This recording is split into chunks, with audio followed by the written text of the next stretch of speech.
तेव्हा जोरदार गजर करूया, गणपती बाप्पा पुढच्या वर्षी. शेवटी आयुष्यात कल्चरचं महत्व फार मोठं असतं.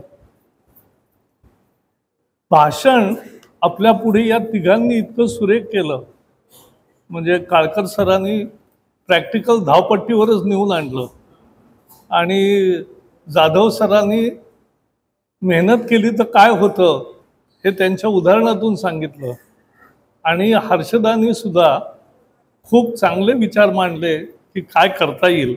त्यामुळे मला आता भाषण आणखी नाही करायचं, पण मी रॅपिड फायर करूया, चालेल? Rapid fire questions. गणपतीमध्ये ढोल आणि ताशा कोणी वाजवला? हात वर करा. असं एक आहे.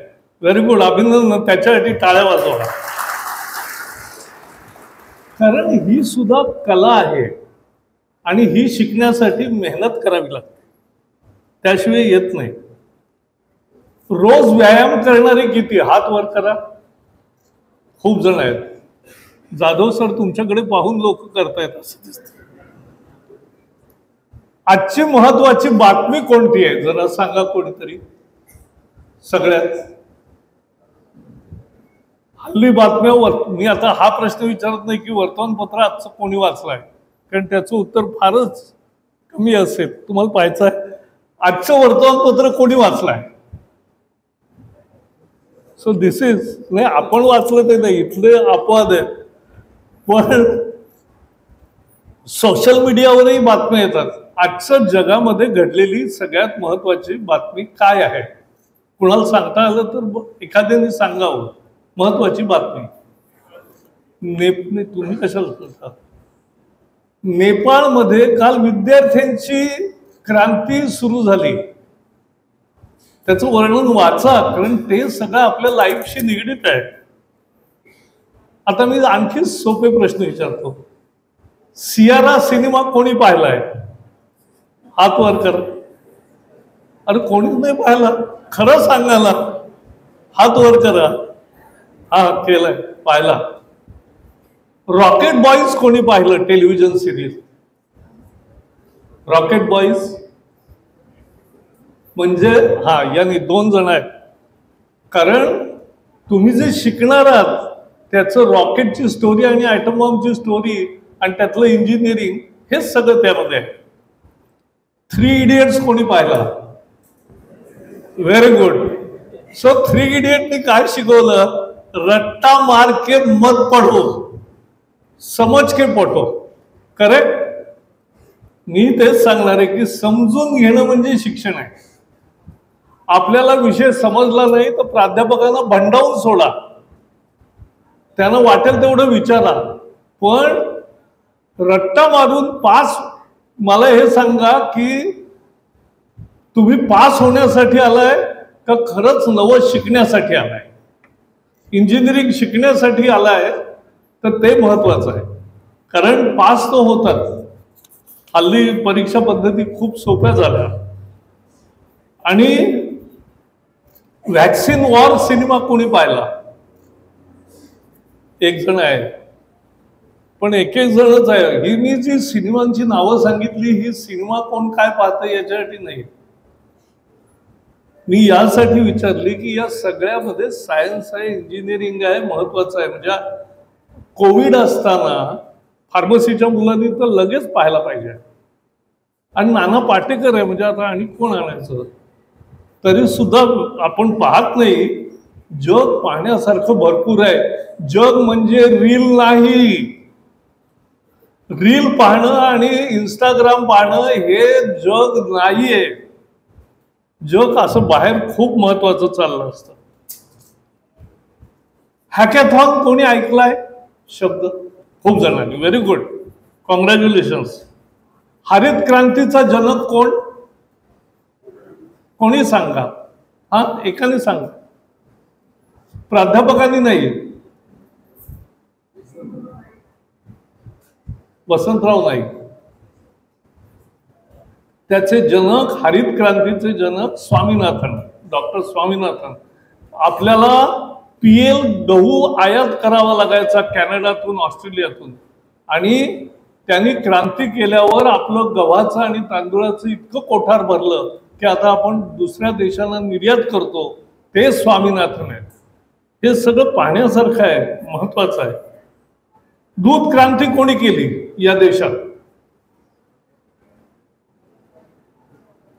आपण दुधासाठी भुकटी आयात करायचो आणि आता दूध सगळ्या जगामध्ये सगळ्यात जास्त दूध उत्पादन करणारा देश कोणता असेल तर त्याचं नाव भारत आहे. हे आपण लक्षात घेतलं पाहिजे. पण ही क्रांती घडवली कोणी?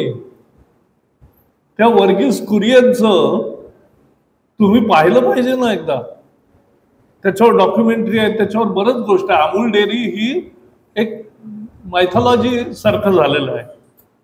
डिजिटल क्रांती कोणी केली? जी तर आपण रोज पाहतो. UPI आपण रोज वापरतो. आपण आधार कार्ड आपल्याकडे सगळीकडेच लागतं.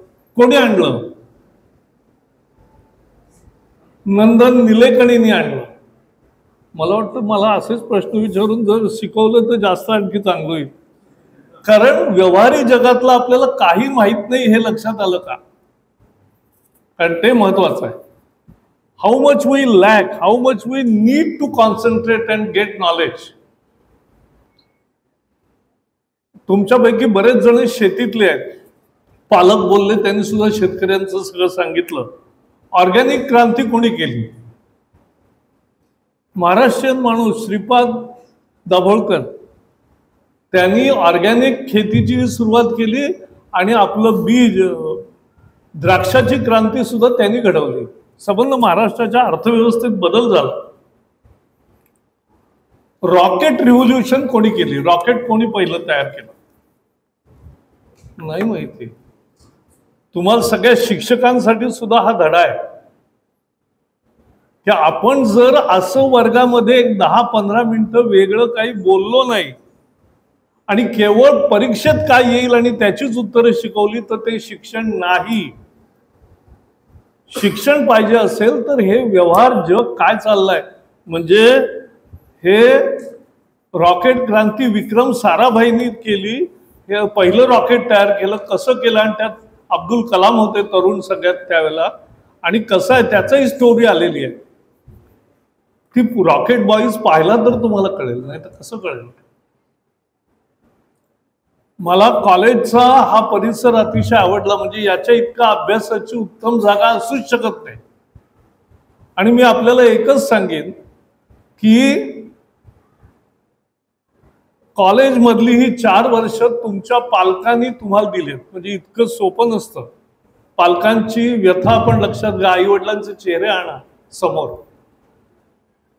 लहानपणापासून त्यांनी सांगितलं, मुला चांगलं शिक, मुली चांगलं शिक, पुढे जा, हेच सांगत आले.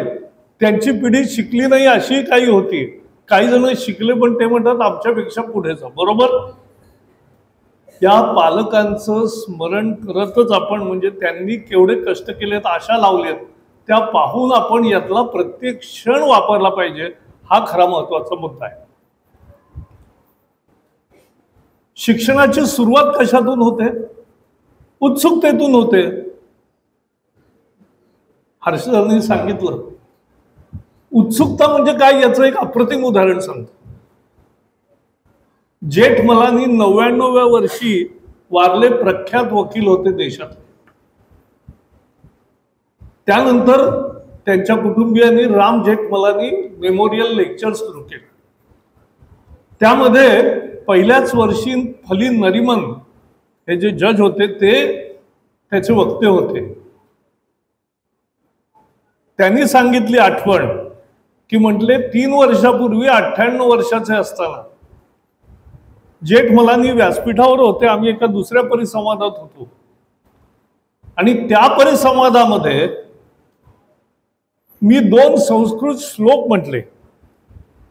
तर त्यांनी थोडंसं लिहून घेतलं आणि नंतर मला गाठून विचारलं की हे 2 श्लोक कोणते आहेत ते मला सांग आणि त्याचा अर्थ सांग. 98व्या वर्षी अशी उत्सुकता आणि ज्ञानलालसा असणं, याला ज्ञान म्हणतात. एक दिवस परीक्षा पास होणं म्हणजे ज्ञान नाही, हे लक्षात ठेवा. आणि मग त्याचं कामात सुद्धा म्हणजे सुंदर पिचाईला करोडो रुपये पगार मिळतो म्हणजे असाच नाही मिळत. त्याचे गुण, त्याची ह्युमिलिटी पहा. त्याच्या ह्युमिलिटीचं तर कितीतरी व्हिडिओ आले.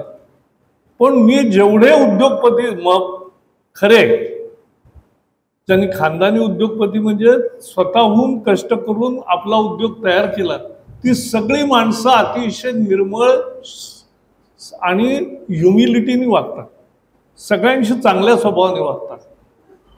परंतु ज्यांचा माज असतो नवश्रीमंतांचा, त्यांचा प्रॉब्लेम असतो आणि मग ते पोर्शे गाडी वगैरे असं सगळं होत असतं. It is ever learning process throughout the life. ज्ञान सुद्धा मिळवावं लागतं, फुकट नाही मिळत. This is the golden period, every minute to be use, असंच सगळ्यांनी सांगितलं, तिघांनी सांगितलं, त्याचा मतितार्थ तोच होता. New skill, new language, new exercises, new खेळतात किती स्पोर्ट्स, तर ते सुद्धा फार संख्या आहे. रोज स्पोर्ट्स खेळणारे कोण? सर पहा, मी हे हर्षदा, हा तुला चॅलेंज आहे की आपल्याला आणि सगळ्या प्राध्यापकांना हा चॅलेंज. डिक्शन आपली सुधारणं. त्या विमानामध्ये त्या बायका ज्या बोलतात त्यातलं निम्म्या वेळा तर काही कळतच नाही, कारण त्यांना डिक्शनच चांगले नाही. म्हणून एखाद्या हवाई सुंदरीने अतिशय क्लॅरिटीने जर हे केलं निवेदन, तर मी तिला सांगतो की तुझं डिक्शन चांगलं आहे, त्यांनाही बरं वाटतं. पण डिक्शन, रायटिंग, आपलं अक्षर चांगलं पाहिजे. आता म्हटलं टाईपच करावं लागतं. अरे पण टाईप करावं लागतं ते सुद्धा त्याची स्टोरी आहे. स्टीव्ह जॉब्सनी पहिला कॉम्प्युटर जेव्हा काढला, त्याच्या आधी तो कॉलेजमध्ये इंजिनिअरिंगला गेला होता, पण त्याला इंटरेस्ट वाटेना म्हणून तो कॅलिग्राफीचा क्लासला गेला, म्हणजे हस्ताक्षराचा क्लास, आणि तो कोर्स पूर्ण केला. तो कोर्स पूर्ण केल्यावर आज जे कॉम्प्युटर मधलं उत्तम डिझाईन आपल्याला दिसतात अक्षरांची, ती सगळी त्या त्यांच्या एका वर्षाच्या कोर्समध्ये लपलेली आहे. हे लक्षात घ्या. अशी मेहनत असते, अशी तपश्चर्या करावी लागते, तेव्हा होतं. मोबाईलवर सगळेजण बोलले. मी फक्त एकच तुम्हाला विचारतो की मालक कोण, मोबाईल का तुम्ही? विचार करा. म्हणजे मी रस्त्याने जाताना लोक असं करून असं वळवत आणि असं बोलत असतात, म्हणजे अरे मालक फोन झाला, आपण मालक आहोत. आपल्याला सायलेंटवर फोन ठेवता येतो, ऑटोमॅटिक मेसेज पास ऑन करण्याची व्यवस्था असते. पण सगळ्यांना, म्हणजे मी सुद्धा अनेक मीटिंगमध्ये, आता आजच्या कार्यक्रमात आहे तर आता माझा फोन सायलेंटवर आहे.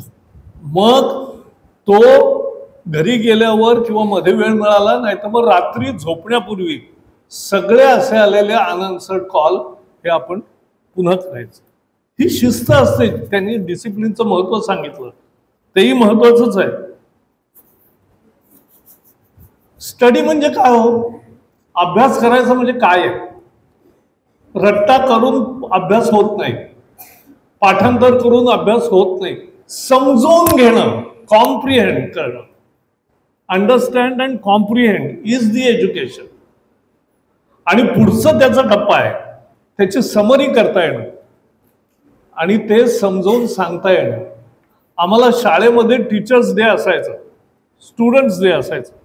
म्हणजे त्या दिवशी आम्ही शिकवायचो आणि शिक्षक समोर बसलेले असायचे, किंवा त्या वर्गाला आपण शिकवायचं आणि ते सर जे शिकवणारे असतात ते समोर बसले. तर हे चांगल्या पद्धती आहेत, या सुरू केल्या पाहिजेत. कारण आपल्याला सांगता जर नाही आलं तर काही नाही उपयोग. Without communication skill you are nothing. आयुष्यामध्ये कम्युनिकेशन पाहिजे.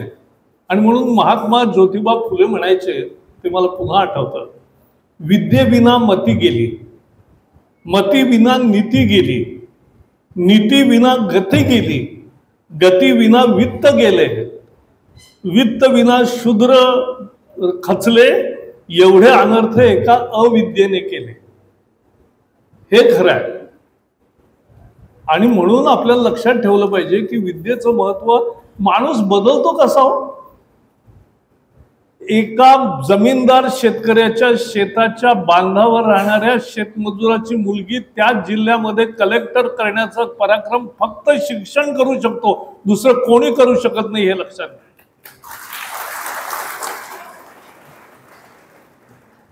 स्किल मिळवलं तर दुनिया तुमची. म्हणून एक माझी नवी थिअरी आहे, ती लक्षात घ्या. तुम्हाला भरपूर आकर्षणं असतात, त्या रील्स पासून बाकीचे सुद्धा, आणि मित्र आणि बाकी सगळं खूप असतं. थोडं जेवढं करायचं तेवढं करायचं, पण थांबता आलं पाहिजे. आणि थांबण्याचं का थांबायचं, तर मी त्याचं नाव दिलंय पोस्टपोनमेंट थिअरी. आपल्याला गोंधळ घालण्यात, इकडे जाण्यात तिकडे जाण्यात, टिंगलटवाळी करण्यामध्ये आनंद येतो की नाही, तर आनंद येतो. किंवा बाकी काही गोष्टी करण्यात आनंद येतो की नाही, तर येतो. पण whether you want temporary pleasure और whether you want permanent pleasure, हा खरा प्रश्न आहे. आणि म्हणून असं आपल्याला टेम्पररी आता प्लेजर पोस्टपोन करायचं आहे. मला वाटतं माझ्या भाषणातला सगळ्यात महत्वाचा मुद्दा हाच आहे की हे पोस्टपोनमेंट जर आपण केलं तर आपण ध्येयाच्या प्रती राहतो आणि त्याप्रमाणे आपण पुढे जाऊ शकतो. आणखी एक मला सांगायचं आहे, कधी कुणाशी तुलना करू नका. माझी आई प्राथमिक शिक्षिका होती, ती आम्हाला नेहमी सांगायची, लोकांशी तुलना करू नका. एक तर आपल्याला वाईट वाटतं, किंवा आपल्याला द्वेष वाटतो, किंवा आपल्याला राग येतो. त्यामुळे तुलना करू नका. तुलना करायचीच असेल तर गुणांच्या बाबतीत वर पहा आणि परिस्थितीच्या बाबतीत खाली पहा. इतका मोठा धडा आहे, आयुष्य घडवणारा धडा आहे की अरे त्याला कसं चांगलं व्यायाम करतो, तो कसं चांगलं गुण मिळवतो, त्याला कसं पुढे जातो, तो किती छान बोलतो, असं आपण वर पाहिलं पाहिजे. आणि अरे वा, तो इतका गरीब असून सुद्धा किती मेहनत करतोय, त्याचं म्हणजे परिस्थितीसाठी आपण खाली पाहिलं पाहिजे. वडिलांकडे आता मी कॉलेजला गेलो, आता मला मोटरसायकल घ्या, आता अमुक घ्या, हेच नाही मागायचं. तर त्याचं आपल्याला हे लक्षात आलं पाहिजे. आणि म्हणून महात्मा गांधींनी एक सांगितलं, मग तिथे मी संपवतो, वेल्थ विदाउट वर्क. पाप सांगितली त्यांनी, हे पाप आहे. Wealth without work, pleasure without conscience. स्वतःचा सद्विवेक बुद्धी शाबूत न ठेवता घेतलेला आनंद हा आनंद नसतो. Knowledge without character, business without ethics, science without humanity, religion without sacrifice and politics without principle. ही पाप आहे. आणि म्हणून महात्मा गांधींना लोक का मानतात याचं कारण त्यांनी त्यांच्या पद्धतीने ते गेले. आज भारतामध्ये झालाय काय, वी लॅक इन इनोव्हेशन. आपला देश श्रीमंत का नाही? अमेरिका श्रीमंत आहे, युरोप श्रीमंत आहे, त्यांना अनेक ऐतिहासिक फायदे झाले, पण शेवटी औद्योगिक वाफेचं मशीन त्यांनी बनवलं ना. त्यांनी टेलिफोन शोधून काढला ना, तो ग्राहम बेलनी जेव्हा टेलिफोन शोधून काढला, तो अध्यक्षांना दाखवायला गेला की हे पहा, मी नवं उपकरण केलंय, यातून किती दूर असला माणूस तरी बोलता येईल. तर अध्यक्षांनी पाहिलं, म्हटले चांगलं आहे, पण म्हटलं बोलण्यासाठी पैसे कोण देईल? त्यांना माहित नव्हतं भारतात या म्हणजे कळेल कोणाला किती जण पैसे का देतात बोलण्यासाठी. पण शोध कसे लागले महत्वाचे. शोधांची कथा वाचा आणि आपल्यालाही शोध लावायचा आहे असा निश्चय करा, तर आपण कुठल्या तरी ध्येयाप्रती जाऊ, कुठल्या तरी मोठ्या उद्योगाचं रचना करू आणि चांगले पुढे जाऊ. कुणालाही ईश्वराने कमी दिलेलं नाही, पण आपलं डोकं आणि आपली ताकद आणि concentration, focus is the issue. Focus जर नीट ठेवला तर आपण होऊ शकतो. आणि म्हणून तेवढं केलं तर मला वाटतं आजचा हा इंडक्शनचा डे उत्तम झाला आणि आज एक चांगल्या कार्यक्रमाला मला यायला मिळालं. याबद्दल अभिनंदन करतो. विद्यापीठ अजून व्हायचं आहे, पण हे कॉलेज आता ऑटोनॉमस झालं. हे मी ऑटोनॉमस करताना एवढ्या लोकांचा विरोध होता कुठल्याही कॉलेजेसला ऑटोनॉमी द्यायची. मी म्हटलं द्या, कारण मार्केट फोर्सेस वर्क. कारण चांगल्या क्वालिटीचं शिकवलं नाही तर तिथल्या लोकांना चांगले रोजगार मिळणार नाहीत. चांगले रोजगार मिळाले नाहीत तर तिथे विद्यार्थी जाणार नाहीत. अहो, हल्ली बुक माय शो मुळे सगळे तिकीट बुक करतात. मला परवा आमचा एक प्रोड्युसर मित्र सांगत होता, पहिल्या शोलाच जो पिक्चर आवडला नाही तर सगळे सोशल मीडियावर धडाधडा टाकतात, व्हायरल होतं की दुसऱ्या शोची सुद्धा तिकीट अनेक बाद होतात, रद्द करतात लोक. इतकं आता फास्ट जमाना आहे. आणि म्हणून चांगलं ते टिकतं, वाईट ते टिकत नाही. आणि म्हणून आपल्याला देश चांगला बनवायचा असेल तर इनोव्हेशन, इनोव्हेशन, इनोव्हेशन. थँक्यू.